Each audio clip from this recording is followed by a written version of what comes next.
Hello दोस्तों, कैसे हो आप सभी लोग। आई होप सभी अच्छे होंगे, स्वस्थ होंगे और कंटिन्यू पढ़ाई भी कर रहे होंगे। मैम के सर आप सभी का एक बार फिर से स्वागत करता हूं आपके अपने YouTube channel MR India coaching classes में। तो दोस्तों आज मैं आपके लिए लेकर आया हूं क्लास 10th का चैप्टर नंबर 3 जिसका नाम है दो चरों वाले रैखिक समीकरण।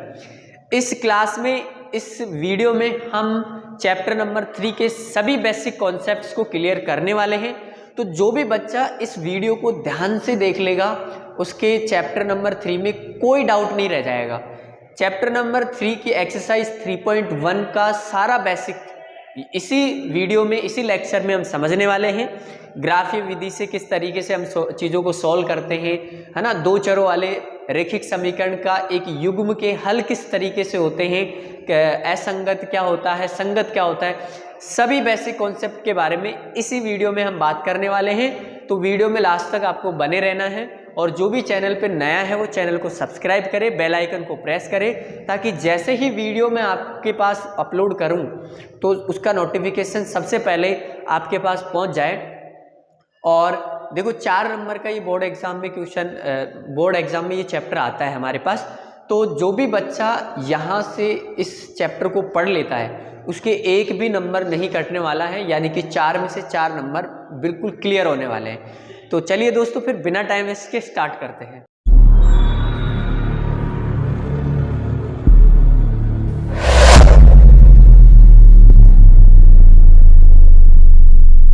दोस्तों चैप्टर नंबर 3 के बेसिक के बारे में थोड़ा बात करते हैं हम लोग।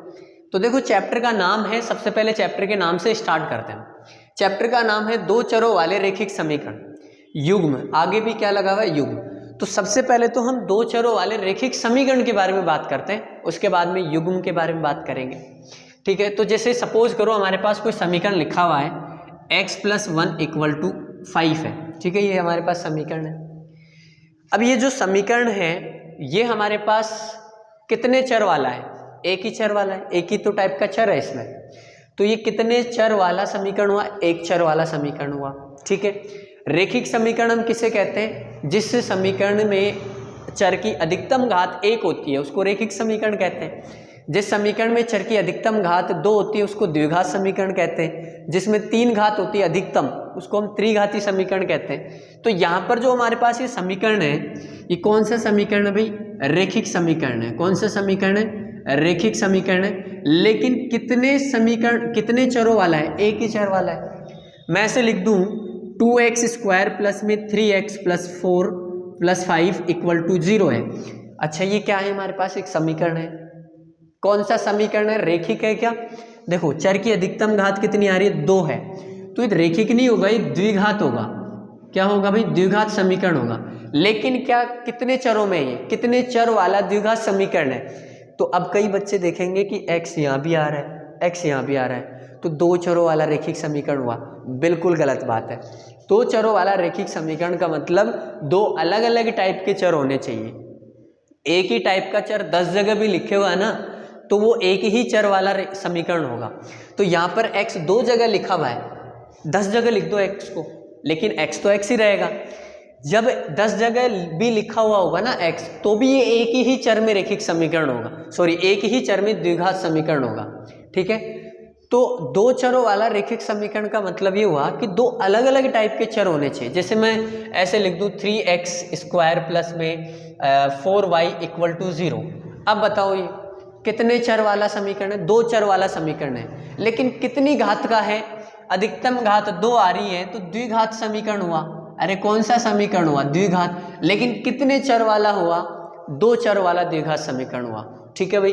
तो दो चरों का मतलब समझ में आ गया होगा, दो अलग अलग टाइप के चर होने चाहिए हमारे पास। यहाँ पे x है और कौन है, y है। ऐसे ही मैं एक समीकरण लिख दूं जैसे 3x - 4y + z = 5 है। ये बताओ कितने चर वाला समीकरण हमारे पास, 3 चर वाला, क्योंकि 3 अलग अलग टाइप के चर आ गए। लेकिन तीनों जगह x ही लिख देता मैं केवल तो एक ही चर वाला समीकरण होता। दो जगह में, ठीक है, दो जगह में x लिख देता, एक जगह z लिख देता तो दो चरों वाला ही होता, ठीक है भाई। तो ये क्लियर होना चाहिए, दो चरों वाला समीकरण का मतलब क्या हुआ कि दो अलग अलग टाइप के हमारे पास चर होने चाहिए। यहाँ पर ये एक ही चर में समीकरण है, ये भी एक ही चर में समीकरण है, ये हमारे पास 3 चर में समीकरण है और ये हमारे पास 2 चर में समीकरण है, 2 चरों वाला समीकरण है। अब रेखिक क्या होता है, द्विघात क्या होता है, त्रिघात क्या होता है।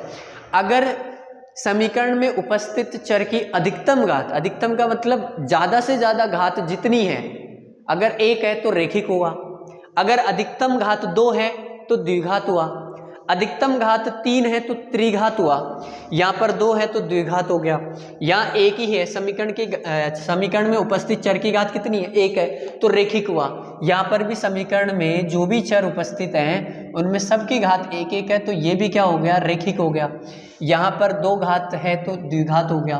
ठीक है भाई, तो यहाँ तक तो क्लियर हो गया होगा तुम लोगों को कि 2 चरों वाला रेखिक समीकरण क्या होता है। मतलब उसमें 2 चर होने चाहिए और वो रेखिक होना चाहिए। रेखिक का मतलब सभी चरों की घात जो है वो हमारे पास 1 1 होनी चाहिए। जैसे 2 चरों वाला रेखिक समीकरण हम लिखें तो जैसे कि 3x माइनस में 4y इक्वल टू 0, ये हमारे पास क्या है, 2 चरों, कितने चर हैं, 2 टाइप के चर हैं, तो 2 चरों वाला समीकरण है। लेकिन कौन सा है, द्विघात है या रेखिक है। इसमें भी x की घात 1 है, यहाँ पर y की घात भी 1 है, तो अधिकतम घात 1 ही आ रही है। इसका मतलब क्या हुआ कि ये 2 चरों वाला रेखिक समीकरण है। तो यहाँ तक तो क्लियर हो गया, 2 चरों वाले रेखिक समीकरण। अभी युग्म का मतलब क्या होता है भाई, युग्म क्या होता है, जब 2 चीज़ों को एक साथ लिख दिया जाता है तो उसको बोलते हैं एक युग्म, एक पैर बोलते हैं। ठीक है भाई, तो 2 चरों वाले रेखिक समीकरण को, 2 समीकरणों को एक साथ हम लिख देंगे तो उसको हम क्या बोल देंगे, एक साथ में युग्म बोल देंगे। जैसे मैं यहाँ पर एक और समीकरण लिख दूँ इसके साथ में मैं एक और समीकरण लिख दूँ, मान लो माइनस का 2x प्लस में 3y इक्वल टू 5 है। तो इन दोनों को एक साथ मिला के हम क्या कह सकते हैं कि ये 2 चरों वाले रेखिक समीकरण का एक युग्म है, एक युग्म है। 2 समीकरणों को एक साथ जब लिख देते हैं हम लोग तो उसको युग्म बोलते हैं। अब ये 2 चरों वाले रेखिक समीकरण है दोनों, तो हम इस युग्म को क्या कह देंगे, 2 चरों वाले रेखिक समीकरण युग्म कह देंगे। क्लियर है क्या यहाँ तक? ठीक है, सभी बच्चों को यहाँ तक क्लियर होना चाहिए। अब देखो भाई, ये तो चैप्टर के नाम की बात हो गई कि चैप्टर के नाम में क्या क्या चीज़ें हमें दे रखी थी, उसके बारे में बात कर ली। अब हमें 2 चरों वाले रेखिक समीकरण युग्म का मानक रूप पता होना चाहिए। मानक रूप क्या होता है भाई, 2 चरों वाले रेखिक समीकरण का मानक रूप होता है ax प्लस में by plus C equal to 0। a, b और c क्या होते हैं, अचर होते हैं, इन्हीं के मान बदलते हैं। देखो यहाँ भी x था, यहाँ भी x है, यहाँ भी y था, यहाँ भी y है। ठीक है, तो ये क्या हो गया हमारे पास, x और y तो सेम ही रहते हैं, चर तो सेम ही रहते हैं, बदलता कौन है, यहाँ 3 था यहाँ -2 हो गया, या -4 था यहाँ +3 हो गया। ठीक है, यहाँ 0 था यहाँ 5 हो गया।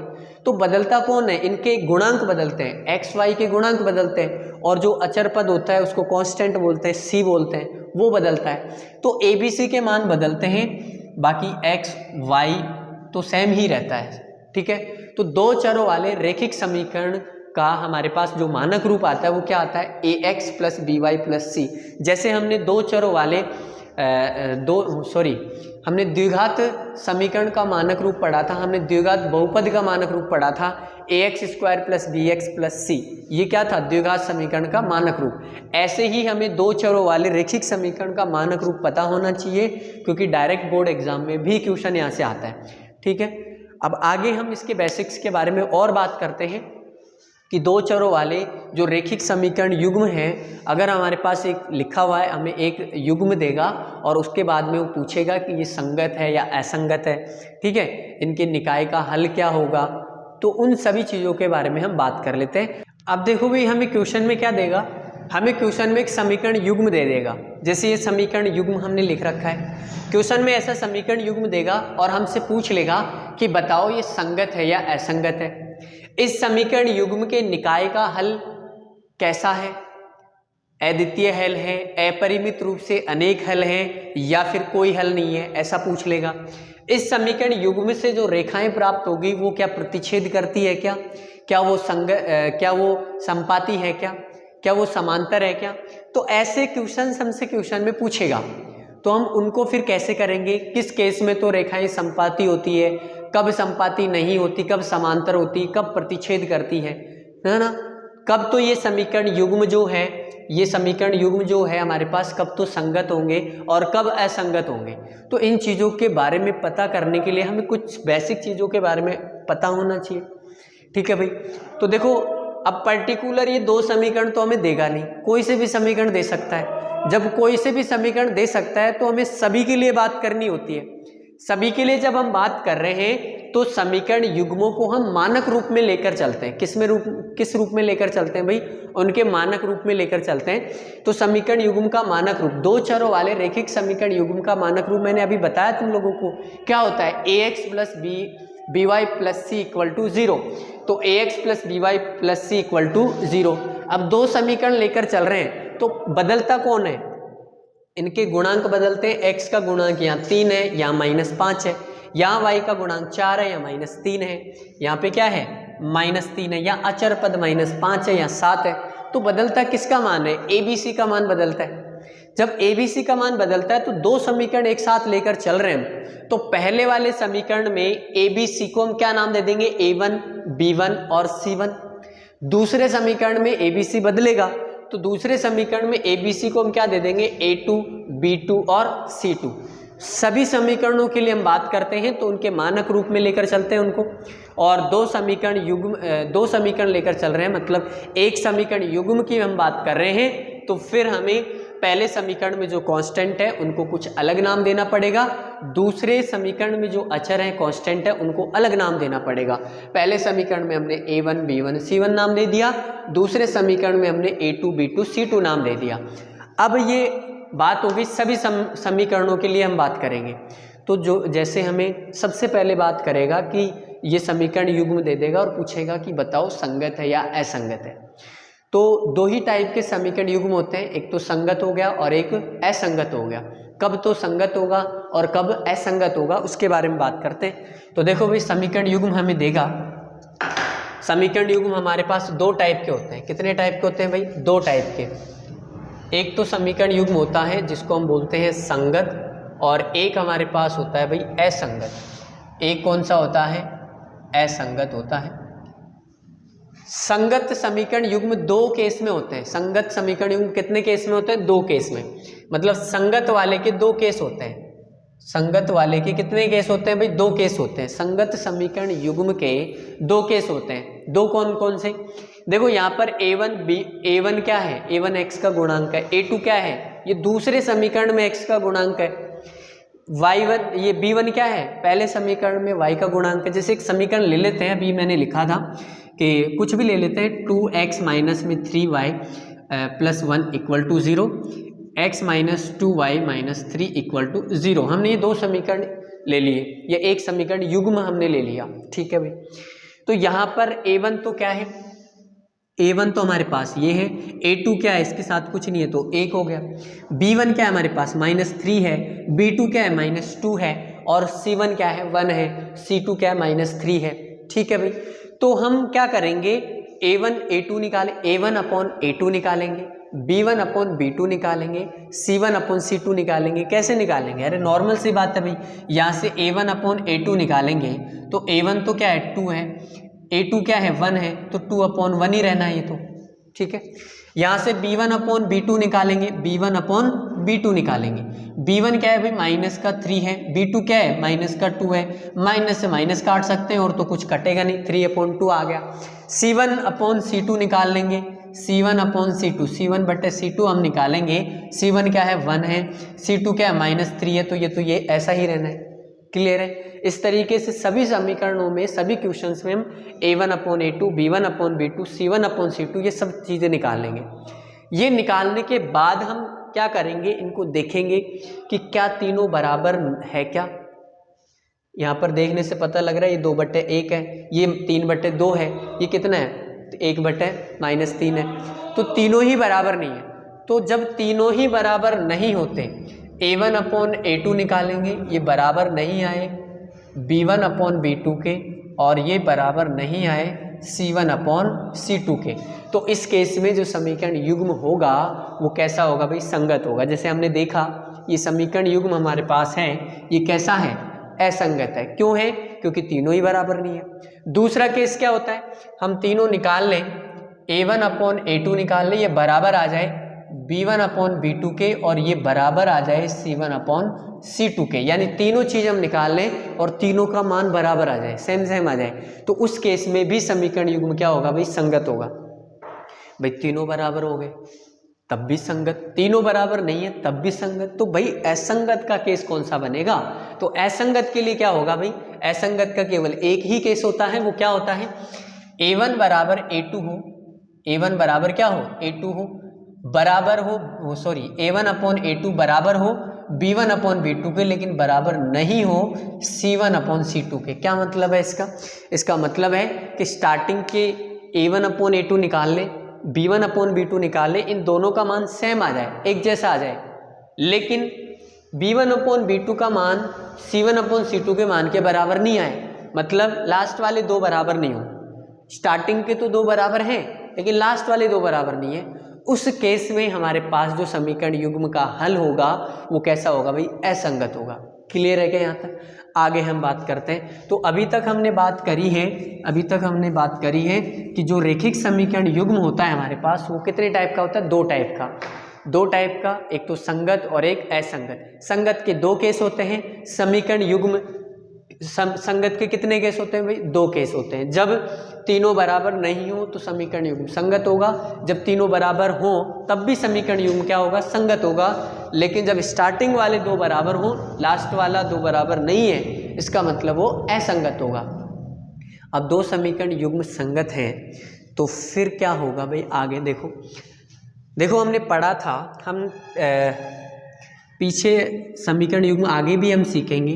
जब एक चर वाला, दो चरों वाले जब रेखिक समीकरण युग्म होते हैं, जैसे x + y + 3 = 0, जब इसको सोल्व करते हैं ग्राफीय विधि से, तो हमारे पास जो ग्राफ होता है उसमें एक लाइन आती है, ऐसे सीधी लाइन आएगी, ठीक है, सीधी लाइन हमारे पास आएगी।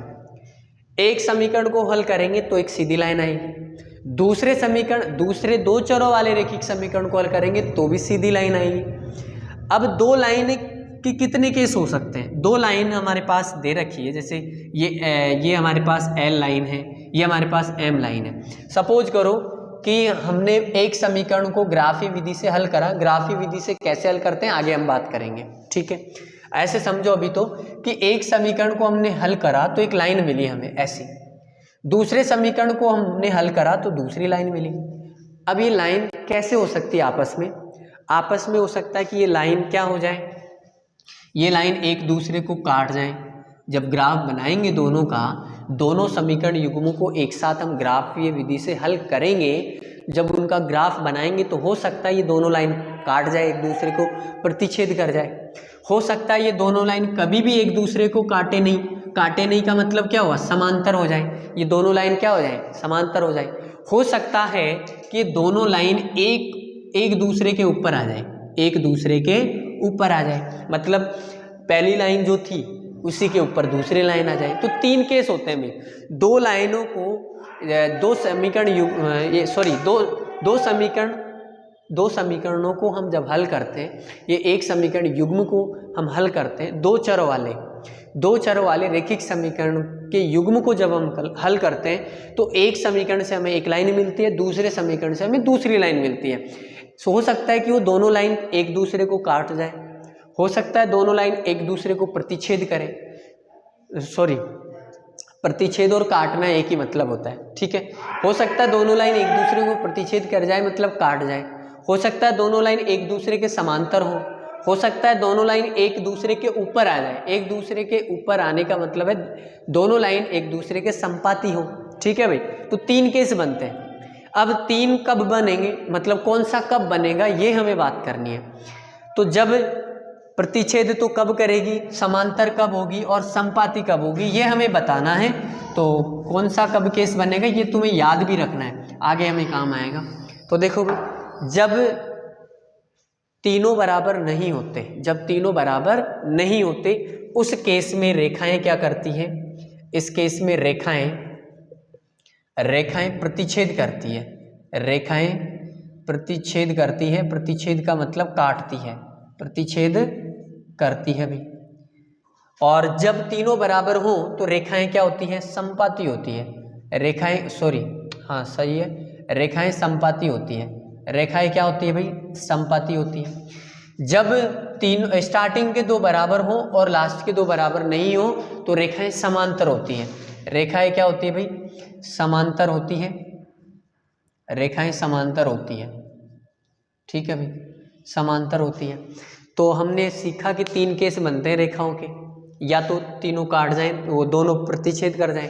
दोनों प्रतिच्छेद कब करेगी, जब स्टार्टिंग के दो तीनों ही बराबर नहीं हो। जब तीनों ही बराबर हो तो समपाती होगी। जब स्टार्टिंग के दो बराबर हो लेकिन लास्ट वाले दो बराबर नहीं हो तो रेखाएं क्या होंगी, समांतर। प्रतिच्छेद करने का मतलब क्या है कि इस तरीके से एक दूसरे को काट जाएं लाइन्स, ठीक है। समपाती का मतलब क्या है, एक लाइन के ऊपर दूसरी लाइन आ जाए हमारे पास ऐसे, ठीक है।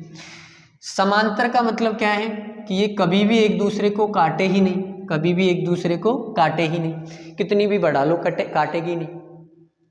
अब इनका हल क्या होगा, देखो हल क्या होता है, दो रेखाओं का हल क्या होता है, दो समीकरण, दो चरों वाले रैखिक समीकरण युग्म के एक निकाय को ले लिया जाए जिसमें 10, 15, 20 समीकरण ले लें, ठीक है। अभी तो हम दो ही लेकर चल रहे हैं, तो उनका हल क्या होगा। तो देखो दो समीकरण ले रहे हैं, दोनों से जो रेखा प्राप्त होती है वो रेखा जितने बिंदुओं पर काटती है उतने ही उसके क्या होते हैं, हल होते हैं। हल का मतलब क्या है कि भाई x का कुछ मान मिलेगा एक फिक्स बिंदु पर, जितने बिंदु पर काटेगी। मान लो दो रेखाएं प्रतिच्छेद कर रही है तो एक ही बिंदु पर काट रही है, मतलब क्या होगा कि इस बिंदु पर दोनों समीकरणों के लिए x और y के मान समान होंगे। मान लो x का मान पहले समीकरण के लिए 2 आया और y का मान पहले समीकरण के लिए यहाँ पर कितना आया, 3 आया, तो दूसरे समीकरण में भी इस पॉइंट के लिए x का मान सेम ही आएगा और y का मान भी सेम ही आएगा। ये मतलब होता है हल का, ठीक है। और हम क्वेश्चन करेंगे तो समझ में आ जाएगा हमारे। तो जितने बिंदुओं पर कोई दो रेखाएं काटती है उतने ही उसके हल होते हैं। तो ये कितने बिंदुओं पर काट रही है भाई, एक ही बिंदु पर काट रही है, तो इसका कितना हल होगा, अद्वितीय हल होगा। अद्वितीय का मतलब क्या होता है, एक ही हल होगा, अद्वितीय हल होगा, अद्वितीय हल होगा। अच्छा ये कितने बिंदुओं पर काट रही है, ये तो अनंत बिंदुओं पर काट रही है भाई, कि एक लाइन दूसरी लाइन के ऊपर है तो एक लाइन पर तो अनंत बिंदु होते हैं, अनंत बिंदुओं पर काट रही है तो कितने हल होंगे, अपरिमित रूप से अनेक हल होंगे, अपरिमित रूप से क्या होंगे, अनेक हल होंगे। या फिर हम ऐसे बोल सकते हैं कि अनंत हल होंगे। क्या होंगे भाई, अनंत हल होंगे, ठीक है। ये कितने बिंदुओं पर काट रही है रेखाएं, एक भी बिंदु पर नहीं काट रही। जब रेखाएं काटी नहीं रही तो क्या हल होंगे, कोई हल नहीं होगा, कोई हल नहीं होगा। इसमें क्या होगा भाई, कोई हल नहीं होगा, कोई हल नहीं होगा। क्लियर है क्या यहाँ तक। तो बस ये चीज़ें हमें ध्यान रखनी है भाई। जो चीज़ें मैंने यहाँ समझाई है, अगर सभी बच्चों को ये पता है तो 3.1 के एक भी क्वेश्चन में किसी भी बच्चे को प्रॉब्लम नहीं आने वाली है। तो एक बार फिर से देख लेना अगर समझ में नहीं आया है। बाकी मैंने इतने डिटेल में इतने बारीकी से समझाया कि सभी बच्चों को समझ में आ गया होगा। एक बार मैं फिर से समझा देता हूँ भाई। समीकरण युग्म का जो निकाय होता है हमारे पास, दो समीकरण युग्म हमें देगा, दो समीकरण देगा या एक समीकरण युग्म देगा हमें, दो समीकरण देगा और पूछेगा कि बताओ संगत है या असंगत है। हम चेक करेंगे a1 a2 b1 b2 और c1 c2 निकाल के, a1/a2 b1/b2 c1/c2 निकालेंगे और देखेंगे तीनों ही बराबर नहीं आ रहे, तीनों ही बराबर नहीं आ रहे तो क्या होंगी भाई, संगत होगा। जब तीनों ही बराबर आ जाए तो भी संगत होगा। संगत के दो केस हैं, तीनों बराबर नहीं हो, तीनों बराबर हो, दोनों ही केस में क्या होगा, संगत होगा। असंगत का एक ही केस है, स्टार्टिंग के दो तो बराबर हो जाए लेकिन लास्ट के दो बराबर नहीं हो। जब तीनों बराबर नहीं होते तो रेखाएं क्या करती है, प्रतिच्छेद करती है। प्रतिच्छेद करती है, एक ही बिंदु पर काटती है तो अद्वितीय हल होगा, मतलब एक ही हल होगा, ठीक है। संपाती होती है, जब तीनों बराबर होते हैं तो रेखाएं क्या होती है, संपाती होती है, एक के ऊपर दूसरी आ जाती है ना। जब एक के ऊपर दूसरी आ जाती है तो अपरिमित रूप से अनंत हल होंगे या अनेक हल होंगे, ठीक है। जब समांतर रेखाएं होती, इस केस में क्या होंगी, रेखाएं समांतर होगी।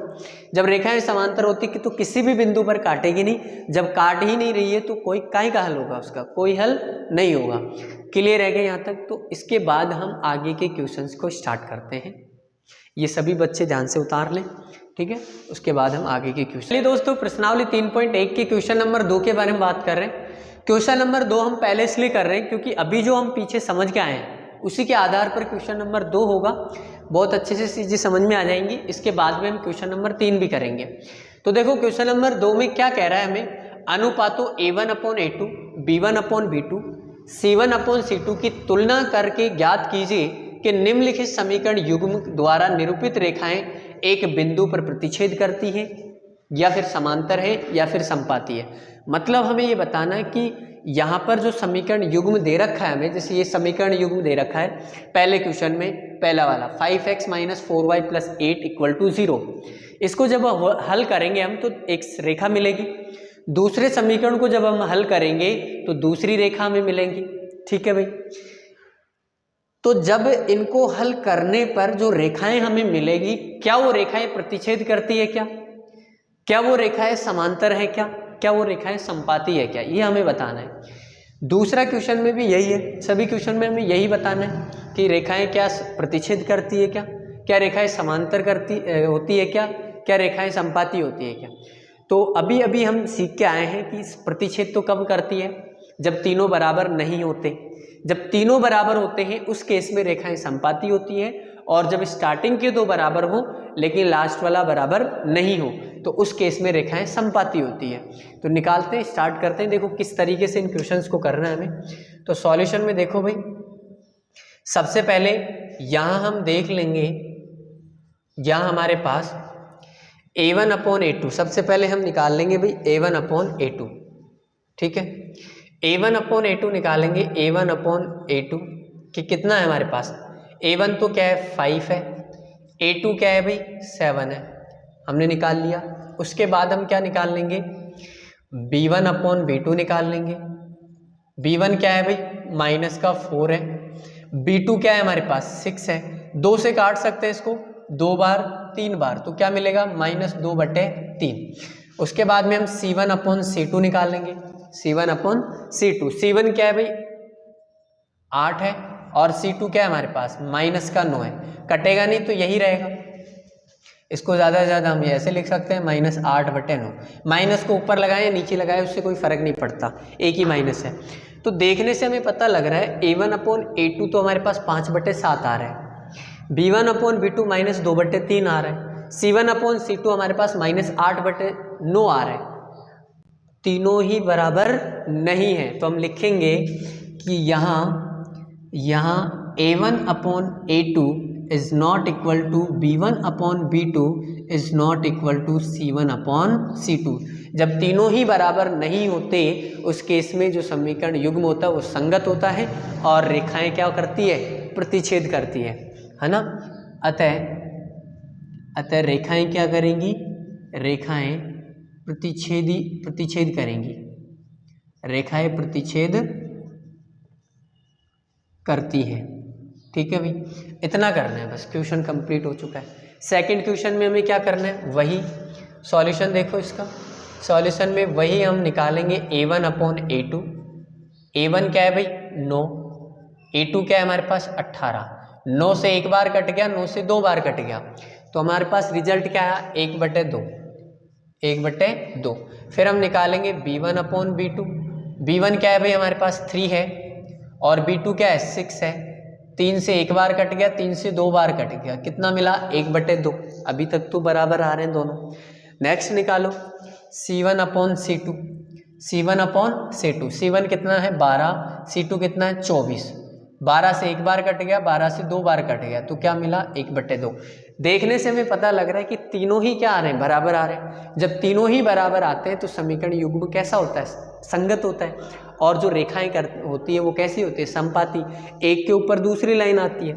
तो यहाँ लिखेंगे कि यहाँ A1/A2 equal to B1/B2 equal to क्या है भाई C1/C2। अतः रेखाएं क्या हैं, अतः रेखाएं समपाती है, अतः रेखाएं क्या है भाई समपाती है। समपाती का मतलब एक के ऊपर दूसरी लाइन आएंगी। ठीक है, तीसरा क्वेश्चन अपन करते हैं।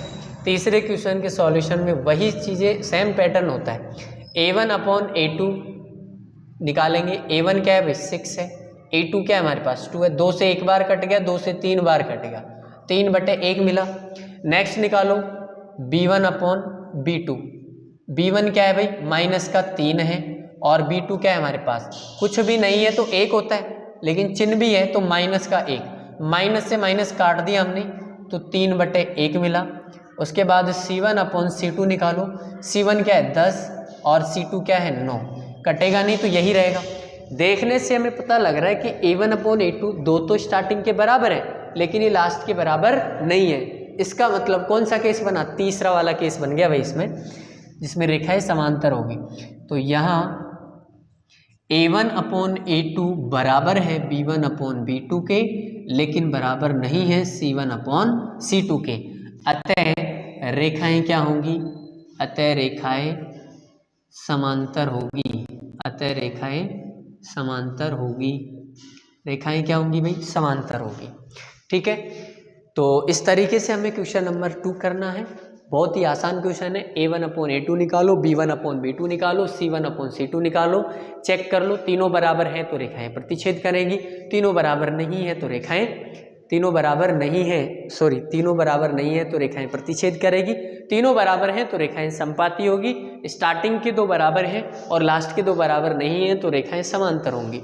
ठीक है, तो इस तरीके से क्वेश्चन नंबर 2 हमारा कंप्लीट होता है। इसको उतार लें और अब हम स्टार्ट करते हैं क्वेश्चन नंबर 3।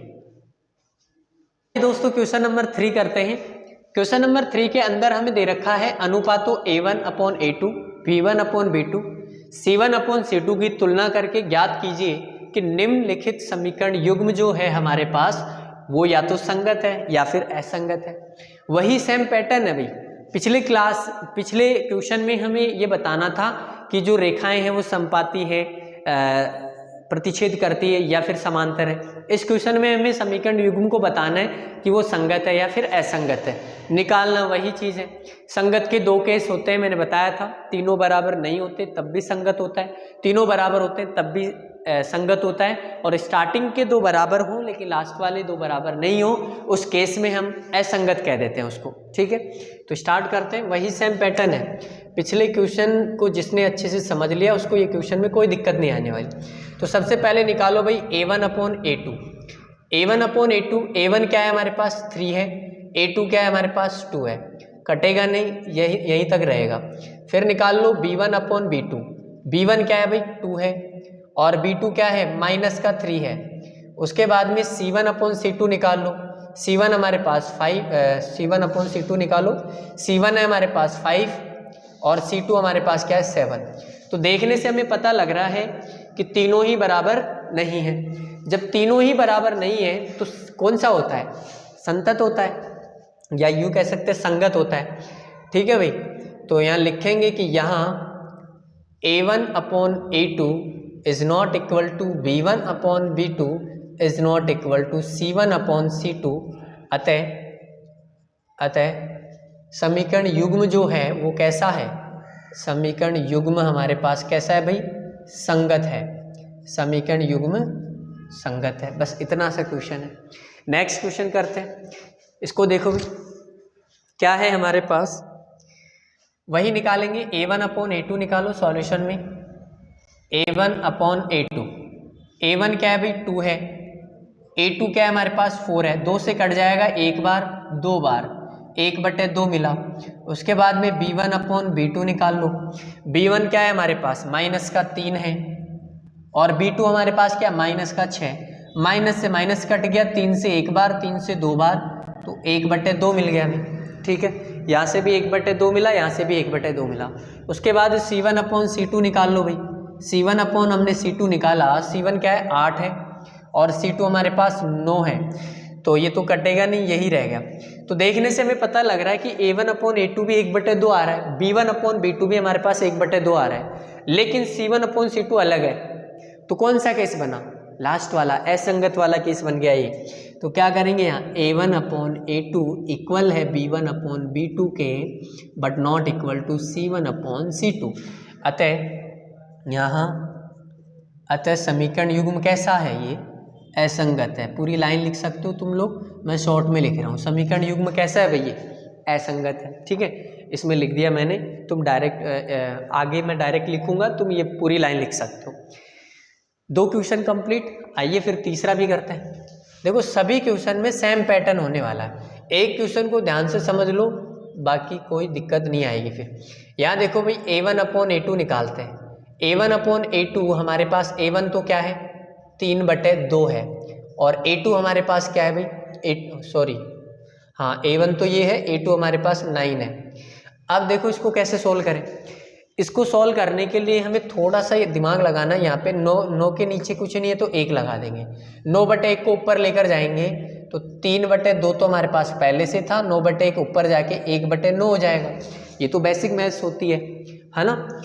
तो कट रहा है क्या कुछ, ये 3 से कट गया 3 बार, तो हमारे पास रिजल्ट आया, ऊपर तो बचा 1, नीचे 3 दूनी 6, 1/6 आ गया अभी। नेक्स्ट हम निकालेंगे B1/B2। B1/B2, B1 क्या है भाई 5/3 है, और B2 क्या है हमारे पास -10 है। B2 हमारे पास -10 है, तो इसको भी सॉल्व कर लो। इसके नीचे कुछ नहीं है, 1 लगा लो। 5/3 और इसको गुणा में लगा दो, ऊपर जाएगा तो -1/10 हो गया। 5 से ये कट गया 2 बार, ठीक है। तो हमें रिजल्ट क्या मिलेगा यहाँ से, B1 जो B2 है वो हमारे पास कितना मिल गया भाई, B1/B2 हमें मिल गया कितना, ऊपर तो बचा -1 और नीचे हमारे पास 3 दूनी 6, -1/6 मिल गया भाई। कितना मिल गया -1/6, या फिर इसको थोड़ा इधर ही लिख दो तुम लोग, हमारे पास यहाँ से रिजल्ट आ गया -1/6। उसके बाद हमें C1/C2 निकालना है। C1 देखो भाई 7 है, C2 क्या है हमारे पास 14 है। 7 से 1 बार कट गया, 7 से 2 बार कट गया, 1/2 आ रहा है, 1/2 आ रहा है। अब देखो A1/A2 1/6 है, B1/B2 माइनस का 1/6 अलग हो गया, चिन्ह चेंज हो गया, और C1/C2 1/2 है। तो तीनों ही बराबर नहीं है। जब तीनों ही बराबर नहीं है तो यहाँ लिख देंगे कि यहाँ A1/A2 is not equal to B1/B2 is not equal to C1/C2। तो फिर कौन सा केस हो गया, संगत वाला केस हो गया। तीनों बराबर नहीं होते तो भी संगति होता है, ठीक है। इसको करते हैं भाई, 4th क्वेश्चन को करते हैं। 4th क्वेश्चन हमारे पास है A1/A2 निकालो। क्या है A1/A2, A1 है हमारे पास 5, तो 5 रखो। A2 क्या है हमारे पास -10, 5 से काट दो इसको, 1 बार ये 2 बार, तो मिला हमें -1/2। उसके बाद में B1/B2 निकाल लो भाई। B1 क्या है हमारे पास -3 है, और B2 हमारे पास क्या है 6 है। 3 से 1 बार कट गया, 3 से 2 बार कट गया, -1/2 आया। क्लियर है। आगे देखो, आगे हमारे पास हमें क्या निकालना होता है, C1/C2। C1 क्या है भाई 11, और C2 हमारे पास क्या है -22। 1 बार कट गया, 11 से 2 बार कट गया, वही -1/2 आया। ध्यान से देखने से हमें पता लग रहा है तीनों में क्या मिल रहा है, -1/2, -1/2, -1/2। जब तीनों ही बराबर होते हैं तो भी केस कौन सा होता है, संगत वाला। तो यहाँ हम लिखेंगे कि यहाँ A1/A2 equal to B1/B2 equal to C1/C2। अतः ये कौन सा केस हो गया भाई, संगत वाला केस हो गया, ठीक है। लास्ट एंड फाइनल क्वेश्चन कर लेते हैं। इसको थोड़ा सा मैं ऊपर लिख लेता हूँ ताकि तुम्हें अच्छे से दिख सके। देखो इसको थोड़ा सा ऊपर लिख लेते हैं अपन। 5th वाला क्वेश्चन हमारे पास 4/3x और प्लस में 2y इक्वल टू 8 है। नेक्स्ट है हमारे पास 2x प्लस में 3y है, और हमारे पास इक्वल टू 12 है। ये लाइन खींच दो ताकि इसमें मिक्स नहीं हो जाए, है ना। अब देखो भाई इसको करते हैं, वही सॉल्यूशन में हम A1/A2 निकालेंगे। A1/A2 निकालो भाई। A1/A2, A1 क्या है हमारे पास 4/3 है, और A2 हमारे पास 2 है। इसके नीचे कुछ नहीं है, 1 मान लो, ऊपर ले जाओ, ऊपर लेकर जाएंगे 4/3, ऊपर जाकर गुणा में लग जाएगा, ये 1 तो ऊपर चला जाएगा और 2 कहाँ जाएगा, नीचे। 2 से कितनी बार कट गया, 2 बार, तो ऊपर 2 एकम 2, नीचे क्या बचा 3, 2/3 मिला भाई। यहाँ से A1/A2 से क्या मिला, 2/3 मिला। आगे देखो हमें क्या करना है, B1/B2 निकालना है। B1/B2 करेंगे। B1 क्या है हमारे पास 2 है, B2 क्या है हमारे पास 3 है, तो बस यही 2/3 मिलेगा। नेक्स्ट देखो C1/C2 निकालेंगे। C1 अपॉन C2 निकालो भाई। C1 क्या है हमारे पास 8 है और C2 क्या है हमारे पास 12 है। 4 से कट गया 2 बार, 4 से कट गया 3 बार, क्या मिला 2/3। ध्यान से देखें हम तो सब में क्या मिल रहा है 2/3 2/3 2/3, तीनों ही बराबर है। जब तीनों ही बराबर है तो कैसा होगा संगत। तो this implies that A1 upon A2 is equal to B1 upon B2 is equal to C1 upon C2। अतः ये कौन सा केस होगा भाई, संगत वाला केस होगा। तीनों बराबर होते हैं तब भी संगत होता है, तीनों बराबर नहीं होते तब भी संगत होता है। असंगत का एक ही केस होता है, स्टार्टिंग के दो बराबर हो जाएं लेकिन लास्ट वाले दो बराबर नहीं हो तो फिर असंगत होता है। तो 5 क्वेश्चन दिए थे, 5 क्वेश्चन में एक क्वेश्चन तो असंगत का था, एक केस तो, और बाकी के जो 4 केस है वो क्या है, सब संगत है। देखो संगत संगत सब में संगत आ रहा है। तो इस तरीके से हमारा क्वेश्चन नंबर 3 भी कंप्लीट होता है। बहुत अच्छे से समझ में आ रही होंगी चीज़ें, जो भी बच्चा कंटिन्यू देख रहा है इस वीडियो को उसको समझ में आ रही है चीज़ें। तो दोस्तों आज की क्लास में हम इतनी ही बात करेंगे। आज हमने चैप्टर नंबर 3 की बेसिक चीज़ों के बारे में बात करी और इसके आधार पर 2 क्वेश्चन भी हमने कर लिए। कल की क्लास में हम बात करेंगे क्वेश्चंस को, इन्हीं क्वेश्चंस को ग्राफीय विधि से कैसे सोल्व करते हैं वो हम सीखने वाले हैं। जो कि अकेला अगर क्वेश्चन आता है तो 4 नंबर का आता है। वो बोर्ड एग्जाम में अगर ग्राफीय विधि से क्वेश्चन आता है तो 4 नंबर का अकेला क्वेश्चन आता है, फिर और कोई सा भी क्वेश्चन यहाँ से नहीं आएगा। तो उस क्वेश्चन को भी सीखना हमारे लिए बहुत ज़्यादा इंपॉर्टेंट है। तो नेक्स्ट क्लास आपके लिए बहुत इंटरेस्टिंग होने वाली है। तो चलिए दोस्तों नेक्स्ट क्लास में मिलते हैं। Thank you for watching.